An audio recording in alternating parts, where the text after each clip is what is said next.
Aksi unjuk rasa puluhan mahasiswa yang tergabung dari berbagai organisasi di kantor Gubernur Sulawesi Barat kembali ricuh. Aksi saling dorong dengan aparat kepolisian terjadi di depan pintu masuk kantor Gubernur. Pendemo memaksa masuk ke dalam kantor Gubernur untuk menyampaikan aspirasinya, namun dihalangi aparat yang berjaga. Beruntung kericuan yang tak berlangsung lama setelah sejumlah koordinator aksi menenangkan masanya.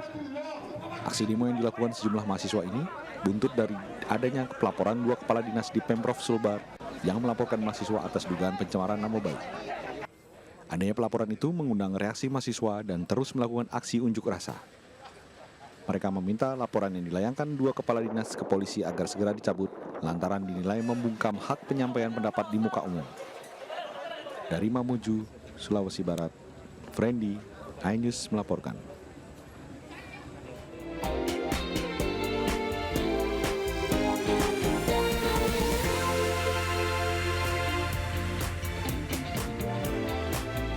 Sejumlah warga di Sidoarjo, Jawa Timur tolak pemakaman seorang imam masjid karena dianggap bukan warga setempat. Informasi ini bersama informasi lainnya akan kami hadirkan di Buletin iNews Pagi selengkapnya.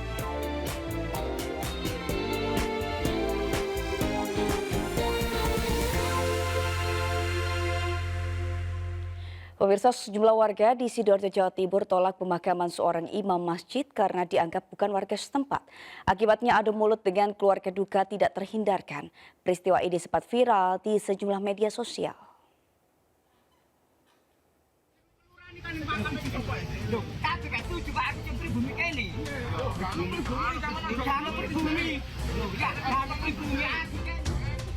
Inilah video amatir warga Desa Kedung Turi, Kecamatan Taman Sidoarjo, Jawa Timur, yang viral di sejumlah media sosial.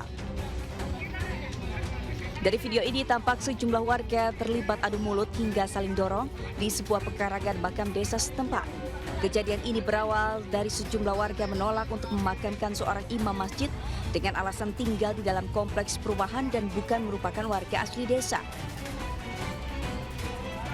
Kepala Desa Kedung Turi Arifin membenarkan kejadian tersebut. Hal ini dipicu salah paham antara warga yang menolak dengan keluarga duka.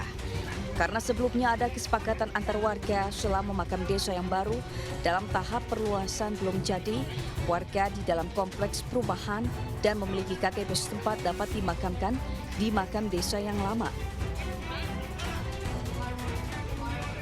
Kebetulan di dalam kesepakatan tersebut, ketika makam yang sudah direncanakan dan mau diuruk ini belum selesai, kesepakatan sudah berbunyi yang sudah lunas berhak dimakamkan di desa pedukuhan tersebut. Meski sempat terjadi adu mulut, namun akhirnya jenazah imam sebuah masjid tersebut berhasil dimakamkan. Dari Sidoarjo, Jawa Timur, Yoyo, iNews melaporkan. Masih dari Bekasi, pemirsa, karena lega tidak mengunci pakai rumah kos-kosan, sepeda motor milik penghuni kos-kosan raib digondol kawanan pencuri. Tidak hanya di rumah kos, para pelaku yang diperkirakan masih remaja ini juga menyasar pemukiman padat dan mencari rumah-rumah warga yang lupa mengunci pagar dan menggasak motor para korbannya. Dari rekaman kamera CCTV milik warga, terlihat aksi pencurian motor terjadi di Jalan Mawar 5, Kampung Rawa Bambu, Kecamatan Medan Satria, Kota Bekasi, Jawa Barat. Aksi para pelaku yang berjumlah 2 orang ini terbilang nekat lantaran melakukan aksi di pagi hari di saat aktivitas warga mulai ramai. Hanya hitungan menit, pelaku masuk ke dalam rumah kos yang kondisi pintu pagarnya tidak terkunci dan berhasil menggasak motor penghuni kos. Tidak hanya di rumah kos, aksi pencurian sepeda motor juga terjadi di Kampung Bintara, Bekasi Barat, dan Duren Jaya, Bekasi Timur. Pelaku masuk ke dalam rumah dan pagar halaman rumah warga yang tidak terkunci. Tidak butuh waktu lama dan hanya hitungan menit, para pelaku pun berhasil menggasak sepeda motor korban. Motor di sebelah mana? Yang hilang motor sebelah sini. Orang kosan apa, Pak? Orang ngekos ya. Oh, kosan. Kondisi itu nggak dikunci, Bu? Kata dia katanya pintunya ngebuka. Kebuka. Orang saya juga pas dia nanya baru keluar. Ada patroli ya? Iya, tapi kalau dia patroli siang malam juga ada aja. Ada ya, karena nekat aja, Pak ya? Ada aja. Pas selain sini kan dia kemarin situ. Iya, kemarin situ juga. Di situ. Iya. Ya apa motor juga ya? Iya. Dengan maraknya aksi pencurian sepeda motor ini, warga dihimbau selalu waspada dan berharap para pelaku dapat segera ditangkap. Dari Bekasi, Jawa Barat, Rahmat Hidayat, iNews melaporkan. Pemirsa, sebuah tempat usaha laundry di Desa Cilampeni, Kecamatan Ketapang, Kabupaten Bandung, Kamis sore hangus dilalap si jago merah. Akibat peristiwa ini, seorang pegawai menjadi korban dan harus dilarikan ke Rumah Sakit Hasan Sadikin, Kota Bandung karena mengalami luka bakar. Kobaran api dengan cepat meludeskan tempat usaha laundry yang berlokasi di Babakan Kalicondong, Kabupaten Bandung. Asal api diduga berasal dari setrika uap. Akibat kebakaran ini, seorang pegawai laundry mengalami luka bakar hingga 80% dan terpaksa dilarikan ke Rumah Sakit Hasan Sadikin, Kota Bandung. Petugas juga sempat mengalami kendala saat hendak memindahkan mobil yang terparkir di garasi. Untuk menjinakkan api, petugas menerjunkan sedikitnya 4 mobil damkar. Peristiwa kebakaran ini akan diselidiki aparat kepolisian.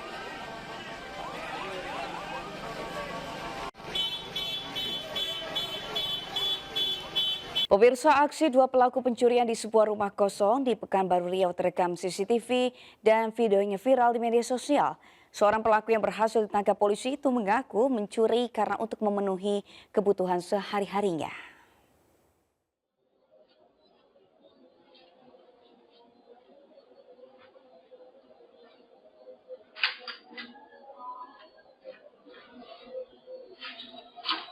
Inilah rekaman CCTV 2 orang pria membobol rumah yang ditinggal pergi oleh penghuninya di Jalan Sekolah, Kecamatan Payung Sekaki, Kota Pekanbaru.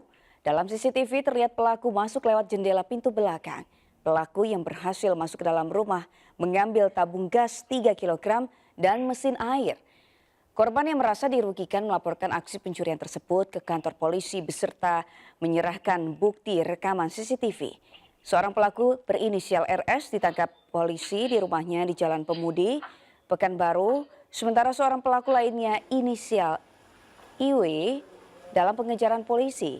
Hasil pemeriksaan pelaku yang sudah lama tidak bekerja itu mengaku mencuri untuk membeli susu anaknya dan kebutuhan sehari-hari lainnya. Atas perbuatannya pelaku terancam hukuman 5 tahun penjara.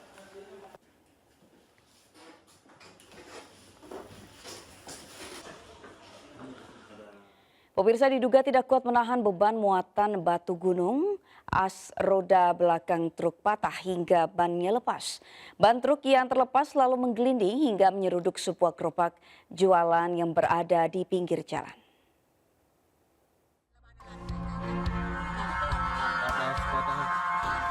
Dua roda ban belakang bagian kanan truk pengangkut batu gunung terlepas di Jalan Poros, Kecamatan Marusu, Kabupaten Maros, Sulawesi Selatan.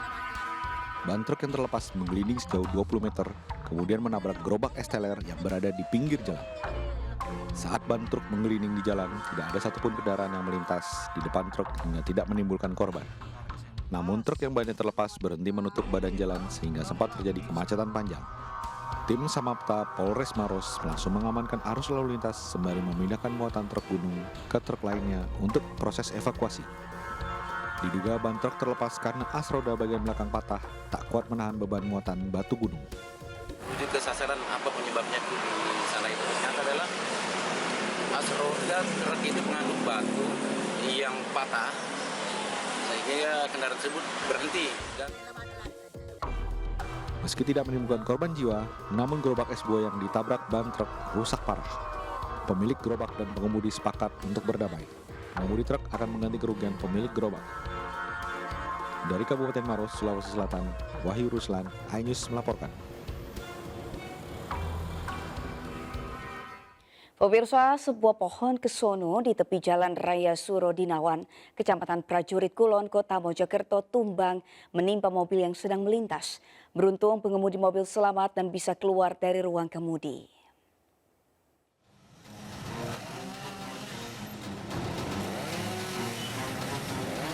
Peristiwa pohon tumbang berada di tepi Jalan Raya Surodinawan, Kecamatan Prajurit Kulon, Kota Mojokerto. Pohon yang tumbang menimpa sebuah mobil yang sedang melintas dari arah Kecamatan Soko menuju Kota Mojokerto. Beruntung saat pohon tumbang, pengemudi mobil langsung bisa keluar dari ruang kemudi. Saya tiba-tiba melintas tiba-tiba jatuh sendiri pohonnya Pas di tengah atau gimana? apa Bapak melintasnya pas di tengah. Iya. Ya di situ ya sesuai lokasi mobilnya itu. Berapa? Apanya? Sendirian atau? Sendirian. Sendirian. Kondisi jenengan gimana, Pak? Alhamdulillah enggak apa-apa ya. Nah, Petugas kepolisian Polsek Prajurit Kulon dan relawan yang datang ke lokasi langsung melakukan evakuasi pohon yang memotong beberapa bagian. Akibat kejadian, arus lalu lintas dari arah Soko menuju kota Mojokerto sempat ditutup oleh proses evakuasi. Dari kota Mojokerto, Jawa Timur, Solahudin, iNews melaporkan. Peggy Setiawan, tersangka pembunuhan Vina yang dinyatakan bebas, mengaku mendapatkan pukulan saat dibawa ke ruang penyidik. Namun Peggy mengaku dirinya sudah ikhlas dengan perbuatan tersebut. Sementara pihak Polri memilih bungkam menanggapi pengakuan Peggy yang mengklaim disiksa tim penyidik di rumah tahanan Polda Jawa Barat.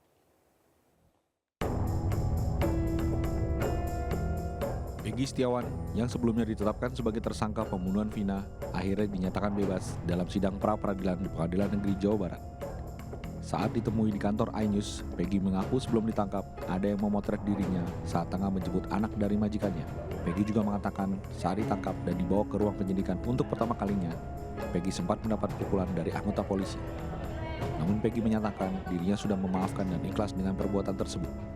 Ya, pertama waktu awal itu saya ditangkap kan dimasukkan ke penyidikan. Nah itu ada sedikit pukulan. Namun itu nggak berarti sih buat saya, nggak apa-apa, bisa ikhlaskan ini.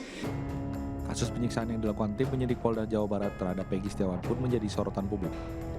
Sebelumnya Peggy mengaku mengalami pemukulan selama ditahan di Mapolda Jawa Barat. Peggy juga mengklaim disiksa dengan dipukul di sekitar bagian mata oleh tim penyidik. Tak hanya itu, Peggy mengaku pernah dibekap dengan plastik hingga kesulitan bernafas. Meski demikian, pihak kepolisian enggan menanggapi pengakuan tersebut. Tindak lanjutnya telah ditindaklanjuti, ya. Kemudian selanjutnya tentu mencermati dan kemudian mempelajari apa yang menjadi putusan tersebut, dan hasilnya sama-sama nanti untuk tindak lanjut kita masih tunggu dari Polda Jawa Barat, ya. Tentu penyidik akan memberikan progres atau perkembangan terkait dengan Jawa Barat. Gugatan pra-peradilan Peggy dikabulkan Pengadilan Negeri Bandung, Jawa Barat agar status tersangka pembunuhan Vina dan Eki di Cirebon tahun 2016 dicabut. Gugatan dikabulkan karena Polda Jawa Barat kurang bukti dalam menetapkan Peggy sebagai tersangka. Sebelumnya penetapan Peggy sebagai tersangka juga dikritik langsung oleh Wakil Presiden Maruf Amin. Dari Jakarta, Syareza Zaski, Rama Romadona, iNews melaporkan. Pemirsa, pemerintah berencana untuk melaksanakan pembatasan pembelian BBM subsidi mulai 17 Agustus 2024. Hal ini dilakukan guna mengurangi jumlah pemakaian BBM subsidi masyarakat yang sering salah sasaran. Pemirsa, tanggal 17 Agustus tahun 2024 rencananya pemerintah akan memberhentikan atau melakukan pembatasan terkait pembelian bahan bakar minyak atau BBM jenis subsidi Pertalite, yang mana hal tersebut disampaikan oleh Menko Marves Luhut Binsar Panjaitan pada keterangannya beberapa waktu yang lalu, dengan tujuan untuk menekan angka jumlah polusi, kemudian juga menekan angka gas buang emisi dari gas kendaraan yang nantinya akan diupayakan diganti dengan bioetanol yang saat ini sedang dilakukan pengembangan lebih lanjut oleh pihak Pertamina.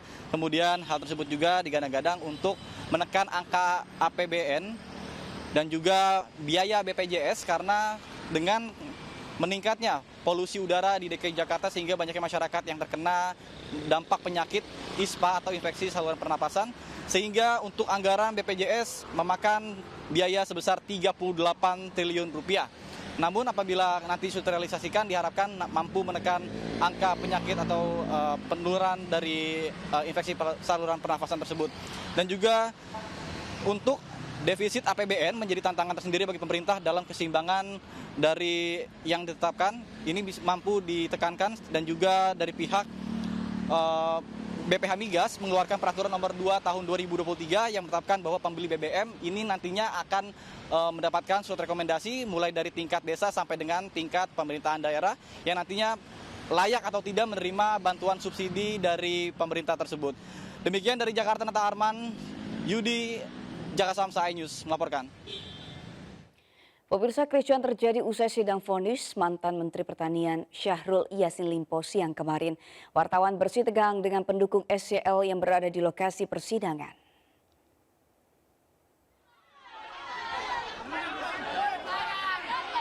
Kericuhan terjadi saat Syahrul Yassin Limpo hendak keluar dari ruang sidang. Para wartawan yang bekerja mengambil gambar dan meminta tanggapan SYL mengalami dorongan dari sejumlah massa pendukung SYL. 3 orang oknum ormas pendukung terpidana Syahrul Yassin Limpo mengejar seorang wartawan yang sedang meliput jalannya pembacaan vonis SYL. Terlihat 3 orang oknum ormas yang mengenakan pakaian serba putih tersebut menendang hingga memukul wartawan yang bernama Bodia Vimala tersebut. Tak terima dengan tindakan kekerasan tersebut, didampingi beberapa rekannya dan membawa sejumlah barang bukti, korban melaporkan oknum ormas pendukung SYL ke Mapolda Metro Jaya. Bikin laporan soal tadi ada suatu tindakan yang nggak enakin, kekerasan di PN Tipikor ya, pas peliputan vonis SYL. Iya, ada pemukulan sama penendangan dari massa dari SYL itu. Banyak korban, maksudnya ada dari kawan-kawan TV lain juga ada yang kena korban, barang-barang perangkat liputannya juga ada banyak yang rusak gitu. Korban berharap agar terduga pelaku secepatnya diproses hukum agar kebebasan pers atau wartawan dapat diwujudkan. Dari Jakarta, Rizky Faluvi, iNews melaporkan. Mantan Menteri Pertanian Syahrul Yassin Limpo divonis 10 tahun penjara atas kasus pemerasan dan gratifikasi di lingkungan Kementerian Pertanian. Meski vonis majelis hakim lebih rendah dari tuntutan jaksa, namun kuasa hukum SYL akan mengajukan banding.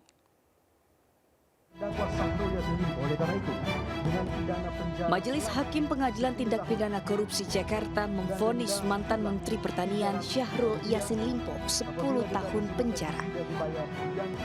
SYL dinilai terbukti secara sah dan meyakinkan melakukan pemerasan dan gratifikasi di lingkungan Kementerian Pertanian dengan total mencapai 44,5 miliar rupiah. SYL juga dijatuhi hukuman denda 300 juta rupiah, subsidiar 4 bulan penjara. Selain itu, SYL diwajibkan membayar uang pengganti sebesar 14 miliar rupiah lebih dan 30.000 dolar Amerika, subsidiar 2 tahun penjara. Denda diwajibkan dibayar selama 1 bulan sejak putusan dibacakan.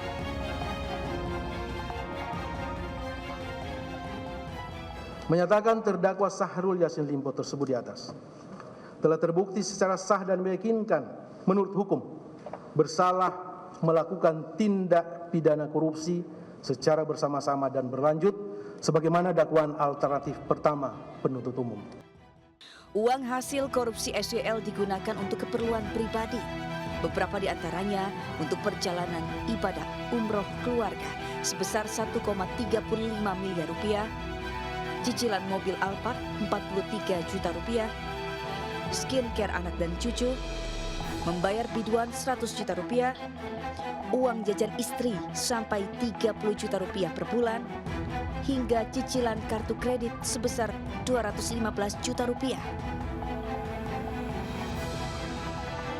Sementara terkait putusan majelis hakim, kuasa hukum SYL akan mengajukan banding karena dinilai jauh dari ekspektasi mereka.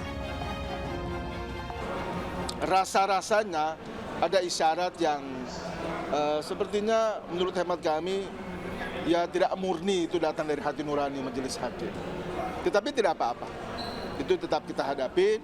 Insya Allah masih ada proses lagi yang lebih lanjut dan mungkin kami akan memberi kejelasan lebih detail, lebih tegas lagi dalam proses selanjutnya sehingga pada pertimbangan majelis hakim di tingkat yang lebih di atas itu mungkin masih lebih baik, lebih rasional dan menukik pada substansi dan fakta-fakta persidangan yang ada. Selain SYL, majelis hakim turut membacakan vonis hukuman terdakwa lain yakni Kasdi Subagiono dan mantan Direktur Alat dan Mesin Pertanian Kementan. Dari Jakarta, tim liputan iNews melaporkan. Pemirsa, Ketua Umum PSI Kaisang Pangarep menyambangi kantor DPP Partai Golkar di Slipi, Jakarta Barat. Kaisang disambut langsung oleh Ketua Umum Golkar Airlangga Hartarto. Salah satu agenda pertemuan ini adalah kesepakatan untuk mengusung Diko Ganinduto ke pemilihan wali kota Semarang. Dalam pertemuan ini, baik Erlangga dan Kaisang sepakat mengusung Diko Ganinduto maju di Pilwakot Semarang. Diketahui saat ini Diko menjabat sebagai Bupati Kendal. Menurut Erlangga, keputusan itu salah satu langkah konkret dari hasil pertemuannya. Erlangga juga menawarkan sejumlah kerjasama lain, diantaranya mengajak PSI untuk gabung ke fraksi Golkar di DPRD hingga proses pengadaran kader melalui Golkar Institute.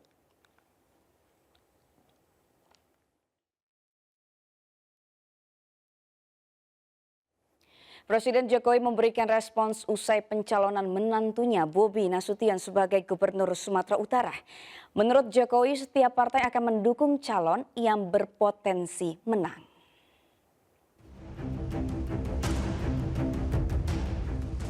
Presiden Jokowi memberikan respons usai pencalonan menantunya Bobi Nasution sebagai Gubernur Sumatera Utara. Jokowi menegaskan agar urusan perihal pemilihan kepala daerah ditanyakan langsung kepada partai-partai. Hal itu disampaikan Jokowi dalam kunjungan kerjanya di Lampung Selatan. Tanyakan partai-partai. Partai itu pinter-pinter.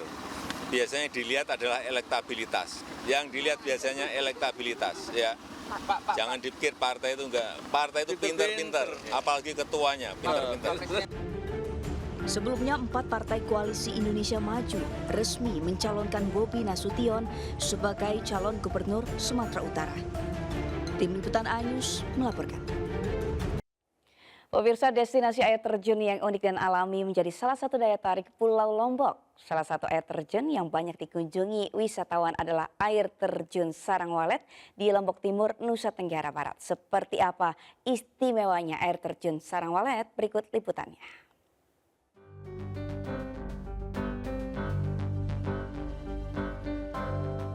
Air terjun Sarangwalet terletak di Desa Wisata Kembang Kuning, Kecamatan Sikur, Lombok Timur, Nusa Tenggara Barat. Lokasinya yang unik dan tersembunyi di belakang gua menjadi daya tarik wisatawan. Untuk menuju air terjun Sarangwalet, wisatawan harus menyusuri sungai penuh bebatuan dan melintasi jembatan bambu. Di tempat ini, wisatawan bisa menikmati keindahan alam di tengah dinginnya air terjun Sarangwalet setinggi 5 meter yang bersumber dari air pegunungan Rinjani. Oh ya, jalan ke sini tuh untuk akses ke sini tuh lumayan sulit ya menurut saya karena banyak bebatuan terutamanya, dan buat teman-teman saya saranin kalau mau ke sini jangan pakai celana panjang, pakai celana pendek aja supaya lebih aman gitu, pakaiannya nggak kotor juga. Nah, bagi Anda yang punya agenda berlibur ke Lombok, jangan lewatkan kesempatan untuk mengunjungi air terjun Sarangwalet di Desa Wisata Kembang Kuning, Sikur, Lombok Timur. Dari Lombok Timur, Ramli Nurawang, iNews melaporkan.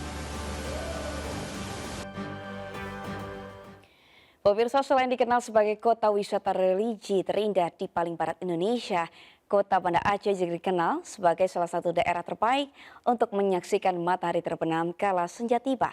Salah satunya Pantai Ulele yang memberikan keindahan kepada para pengunjung. Seperti apa? Berikut liputannya.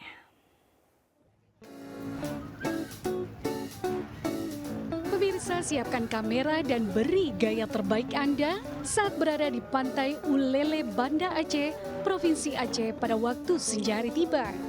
Tempat ini merupakan salah satu lokasi wisata senja yang paling ramai diburu pengunjung Tanah Rencong, yakni terletak di bibir Pantai Ulele, Banda Aceh. Lalu lalang kapal nelayan tradisional sore hari saat kembali melaut menjadi salah satu pemandangan indah bagi pengunjung sembari menunggu detik-detik sinar matahari menguning hingga menghilang di balik gunung ujung Pancu, Kabupaten Aceh Besar. Sejumlah pengunjung mengaku keindahan matahari terbenam di kota Banda Aceh menjadi pemandangan indah yang mereka lihat kala cuaca mendung. Kesan sunset di Ulele ini memang kita sebenarnya jarang kita jumpai ya. Kadang 2 bulan sekali baru kita dapat sunset. Tapi sunsetnya di sini cantik sekali. Memang sangat-sangat cantik ya. Jadi memang kita mau sunset mesti datang ke Ulele. Ya pasti senang kali kan karena bisa kita sambil minum-minum, ngopi-ngopi, foto bareng anak-anak. Jadi kami sore-sore ya mainnya kemari, apalagi ini kan lagi liburan, lagi anak-anak kan lagi libur sekolah kan. Nah, bagi Anda yang hingga kini belum memiliki referensi untuk berlibur di saat akhir pekan nanti, sepertinya Pantai Ulele bisa menjadi alternatif berwisata untuk Anda bersama keluarga tercinta. Dari Banda Aceh, Syukri Safrudin, iNews melaporkan.